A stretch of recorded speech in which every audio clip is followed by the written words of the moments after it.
Hi ಎಲ್ಲರಿಗೂ ನಮಸ್ಕಾರ. Welcome to my channel ವಿಶಿಷ್ಟ ಭೋಜನ.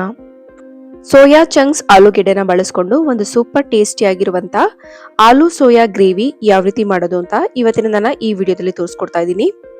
ರೆಸಿಪಿ ಇಷ್ಟ ಆದ್ರೆ ದಯವಿಟ್ಟು ಒಂದು ಲೈಕ್ ಕೊಡಿ. ಹಾಗೆ ಫಸ್ಟ್ ಟೈಮ್ ಯಾರಾದ್ರೂ ನನ್ನ ವಿಡಿಯೋನ ನೋಡ್ತಾ ಇದ್ರೆ ದಯವಿಟ್ಟು ಸಬ್ಸ್ಕ್ರೈಬ್ ಮಾಡ್ಕೊಳ್ಳಿ.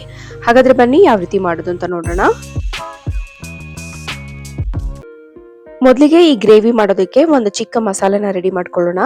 ಆ ಮಸಾಲೆಗೆ ನಾನು ಒಂದು ಚಿಕ್ಕ ಬಾಣಲೆಯಲ್ಲಿ 2 ಸ್ಪೂನ್ ಆಗುವಷ್ಟು ಎಣ್ಣೆನ ಹಾಕೊಂಡು, ಎಣ್ಣೆ ಬಿಸಿ ಆದ್ಮೇಲೆ ಅದಕ್ಕೆ 1 ಗೆಡ್ಡೆ ಆಗುವಷ್ಟು ಬೆಳ್ಳುಳ್ಳಿ, ಅದರ ಅರ್ಧ ಭಾಗ ಆಗುವಷ್ಟು ಶುಂಠಿನ ಹಾಕೊಂಡು ಫ್ರೈ ಮಾಡ್ಕೊಳ್ತಾ ಇದ್ದೀನಿ. 1 ನಿಮಿಷ ಇದು ಚೆನ್ನಾಗಿ ಫ್ರೈ ಆದ್ಮೇಲೆ ಇವಾಗ ಇದಕ್ಕೆ 1 ಮೀಡಿಯಂ ಸೈಜ್ ಈರುಳ್ಳಿನ ಈ ರೀತಿ ಕಟ್ ಮಾಡ್ಕೊಂಡು ಸೇರಿಸ್ಕೊಳ್ತಾ ಇದ್ದೀನಿ. ಜೊತೆಗೆ ನಾನು ಸ್ವಲ್ಪ ಹಸಿ ತೆಂಗಿನಕಾಯಿನೂ ಕೂಡ ಸೇರಿಸ್ಕೊಳ್ತಾ ಇದ್ದೀನಿ. ತೆಂಗಿನಕಾಯಿನ ಜಾಸ್ತಿ ಹಾಕೊಳ್ಳೋದಕ್ಕೆ ಹೋಗ್ಬೇಡಿ, ಇಷ್ಟು ಹಾಕೊಂಡ್ರೆ ಸಾಕು. ಇವಾಗ ನಾನು ಇದಕ್ಕೆ 2 ಪೀಸ್ ಚಕ್ಕೆ, ಒಂದು 5 ಲವಂಗ, ಒಂದು 10-12 ಕಾಳಾಗುವಷ್ಟು ಕಾಳು ಮೆಣಸನ್ನು ಕೂಡ ಹಾಕೊಂಡು ಚೆನ್ನಾಗಿ ಈರುಳ್ಳಿ ಕೆಂಪಗಾಗೋವರೆಗೂ ಫ್ರೈ ಮಾಡ್ಕೊಳ್ತಾ ಇದ್ದೀನಿ. ಇವಾಗ 1 ಮೀಡಿಯಂ ಸೈಜ್ ಟೊಮೆಟೊನ ಹಾಕೊಂಡು ಅದನ್ನು ಕೂಡ ಫ್ರೈ ಮಾಡಿಕೊಂಡು ಸ್ವಲ್ಪ ಪುದೀನನ ಸೇರಿಸ್ಕೊಂಡು ಜಸ್ಟ್ ಒಂದ್ಸಲ ಮಿಕ್ಸ್ ಮಾಡಿಕೊಂಡು ಇಷ್ಟು ಫ್ರೈ ಮಾಡ್ಕೊಳ್ತಾ ಇದ್ದೀನಿ. ನೋಡಿ, ಈ ರೀತಿ ಇಷ್ಟು ಫ್ರೈ ಆದರೆ ಸಾಕು.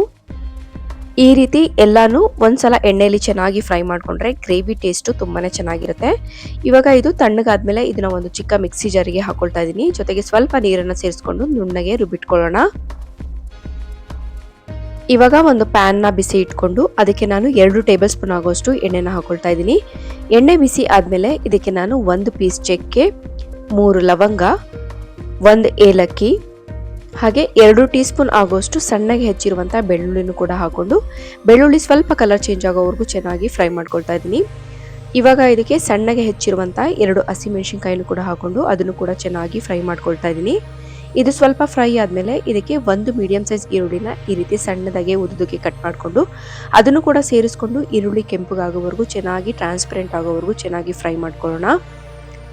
ಇವಾಗ ಈರುಳ್ಳಿ ಚೆನ್ನಾಗಿ ಫ್ರೈ ಆಗಿದೆ. ಇವಾಗ ನಾನು 2 ಮೀಡಿಯಂ ಸೈಜ್ ಆಲೂಗೆಡ್ಡೆನ ಈ ರೀತಿ ಸಣ್ಣದಾಗಿ ಕಟ್ ಮಾಡಿಕೊಂಡು ಅದನ್ನು ಕೂಡ ಸೇರಿಸ್ಕೊಂಡು ಈ ಎಣ್ಣೆಲೆ ಚೆನ್ನಾಗಿ ಒಂದು 5 ನಿಮಿಷ ಇದನ್ನ ಫ್ರೈ ಮಾಡ್ಕೊಳ್ತಾ ಇದ್ದೀನಿ.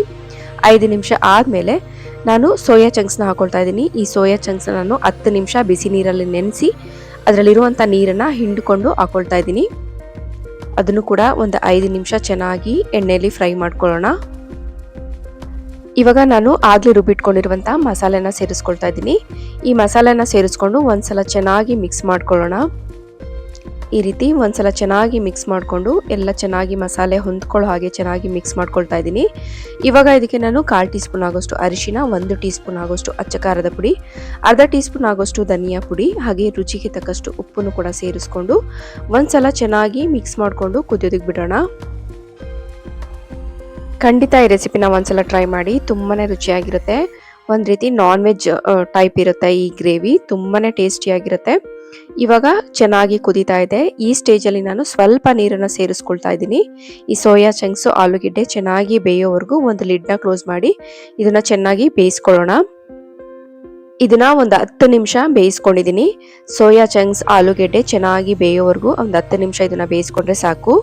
ಇವಾಗ ಕೊನೆಯಲ್ಲಿ ಸ್ವಲ್ಪ ಕೊತ್ತಂಬರಿ ಸೊಪ್ಪನ್ನ ಸೇರಿಸ್ಕೊಂಡು ಒಂದ್ಸಲ ಚೆನ್ನಾಗಿ ಮಿಕ್ಸ್ ಮಾಡಿ ಮತ್ತೆ ಒಂದು 5 ನಿಮಿಷ ಕುದಿಸ್ಕೊಂಡ್ರೆ ಆಯ್ತು. ಬಿಸಿ ಬಿಸಿ ಸೋಯಾ ಚಂಕ್ಸ್ ಆಲೂಗೆಡ್ಡೆ ಗ್ರೇವಿ ರೆಡಿ ಆಯ್ತು. ತುಂಬಾನೇ ಟೇಸ್ಟಿಯಾಗಿರುತ್ತೆ. ಖಂಡಿತ ಒಂದ್ಸಲ ಈ ರೆಸಿಪಿನ ಟ್ರೈ ಮಾಡಿ. ಪೂರಿ, ಚಪಾತಿ, ನಾನ್ ಎಲ್ಲದಕ್ಕೂ ಕೂಡ ದಿ ಬೆಸ್ಟ್ ಕಾಂಬಿನೇಷನ್ ಅಂತಾನೆ ಹೇಳ್ಬೋದು.